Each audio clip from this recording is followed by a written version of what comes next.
রবিবার গভীর রাতে ভারত বাংলাদেশ সীমান্ত সংলগ্ন ইয়াকুবনগর এলাকায় যৌথ অভিযান চালিয়ে উদ্ধার হলো বিপুল পরিমাণ ইয়াবা ট্যাবলেট। উদ্ধার হয়েছে নগদ টাকা ও মোবাইল ফোন।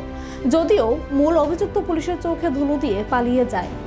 ঘটনা সম্পর্কে সরাসরি বিস্তারিত জেনে নেব আমাদের প্রতিনিধি রাজকুমারের কাছ থেকে। হ্যালো। আচ্ছা রাজকুমার দা, উদ্ধার হওয়া ইয়াবাগুলি কোথা থেকে আনা হয়েছিল বলে প্রাথমিক জিজ্ঞাসাবাদে জানা গেছে?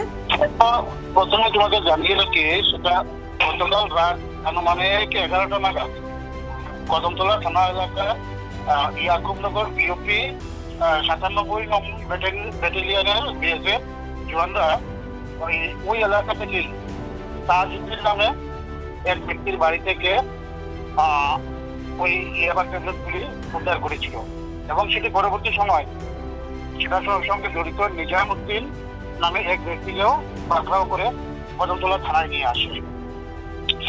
তো তাদের সঙ্গে ভারতীয় মুদ্রায় প্রায় ৭৭,৯১০ টাকা এবং বাংলাদেশি মুদ্রায়ও ১৫৭৭ টাকা উদ্ধার করা হয় এবং বাড়ির মালিক যিনি ছিলেন তাজউদ্দিন, তিনি কিন্তু বিএসএফ এবং পুলিশ দেখে কিন্তু পালিয়ে যায়।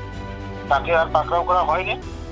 পরবর্তী সময় আজ তাকে ধর্মনগর জেলা আদালতে প্রেরণ করা হবে, পুলিশ সেটা জানিয়েছে। কিন্তু আচ্ছা দাদা, পলাতক তাজউদ্দিনের বিরুদ্ধে আগেও কি কোনো অভিযোগ ছিল? আগে অভিযোগ রয়েছে বলে এখনো পুলিশ কিছু বলতে পারছে না, তবে সে যে নেশার কারবারি তা কিন্তু এক প্রকার পরিষ্কার হয়ে গেছে। কারণ তার বাড়ি থেকে যেহেতু এই বিপুল ইয়াবা এবং উদ্ধার হয়েছে, তাই পুলিশ তাকে কিন্তু সেই সূত্র ধরে গ্রেপ্তার করবে।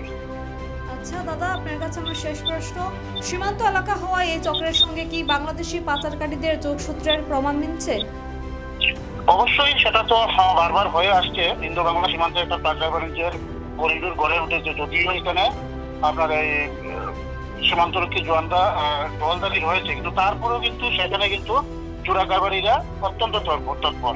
এর আগেও বহুবার এখানে নেশার সামগ্রী যেমন ইয়াবা বা ব্রাউন সুগার এগুলো কিন্তু পুলিশ উদ্ধার করতে সক্ষম হয়েছে। গোপন সূত্রের খবরের ভিত্তিতে কদমতলা থানার পুলিশ এবং ৭ নম্বর নগর ব্যাটালিয়নের বিএসএফ এর জওয়ানরা ইসাইপাড় গ্রামের তাজউদ্দিনের বাড়িতে হানা দেয়। জওয়ানরা লক্ষ্য করেন সন্দেহজনকভাবে একই ব্যক্তি নেশার সামগ্রী নিয়ে ওই বাড়িতে প্রবেশ করছে।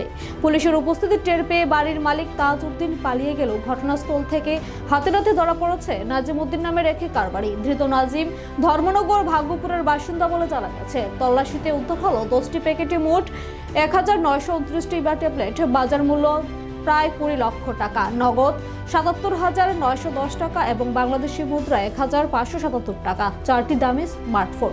ধৃত নাজিমউদ্দিনের বিরুদ্ধে এনডিপিএস অ্যাক্ট মামলা রুজু করা হয়েছে। পলাতক তাজউদ্দিনকে ধরতে চিরুনি তল্লাশি শুরু করেছে পুলিশ। এই চক্রের সাথে আর কে কে জড়িত তা খতিয়ে দেখা হচ্ছে কদমতলা থানার পুলিশ। কদমতলা থানার পুলিশ আধিকারিক কি বলছেন শুনে নেব। তার একটা ইনফরমেশন আসছিল বিএসএফ 97 বিএসএফ বিএনবিএসএফ, তাকে খবর দেওয়া হয়েছিল যে একটা বাড়িতে তার নাম নিজামউদ্দিন, তাই না একটি মাদক পদার্থ ইয়াবা ট্যাবলেট কন্ট্রাব্যান্ড আইটেম ইয়োর বাড়িতে তাজউদ্দিনের বাড়িতে কিছু লেনদেন করা হবে বলে। তারপরে এই খবর ভিত্তিতে এসআই পূর্ণমক এবং বিএসএফের স্টাফ তারা উইদাউট ওয়েস্টিং টাইম তাদের বাড়িতে রেড করে, তাজউদ্দিনের বাড়িতে রেড করে এবং তার বাড়িতে গিয়ে তাজউদ্দিনকে ঘরে অ্যাভেলেবেল পাওয়া যায়নি এবং নিজামকে পাওয়া যায় এবং এই নিজামকে জিজ্ঞাসাবাদ করণে এবং তার কাছ থেকে প্রায় 10টা ইয়াবা প্যাকেট পাওয়া যায়। তার বাজার টোটাল 10টা ট্যাবলেট কন্টেনিং টোটাল 1929 নোজ ট্যাবলেট এবং এটার weight total 205 gram, commercial quantity.